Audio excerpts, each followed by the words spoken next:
ആ കോലത്തെത്തുമ്പോൾ അവിടെ എന്തൊരു രസമെന്നോ. അവിടെ പാൽക്കാവടിയുണ്ട്, അരികെ പായസപ്പുഴയുണ്ട്. അവിടെ കാത്തുകാത്തുമ്പോൾ അവിടെ എന്തൊരു രസമെന്നോ. അവിടെ പാൽക്കാവടിയുണ്ട്, അരികെ പായസപ്പുഴയുണ്ട്. അവിടെ കാത്തുകാത്തുമ്പോൾ അവിടെ എന്തൊരു രസമെന്നോ.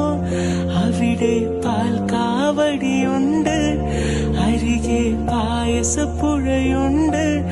അവിടെ കാത്തുകാ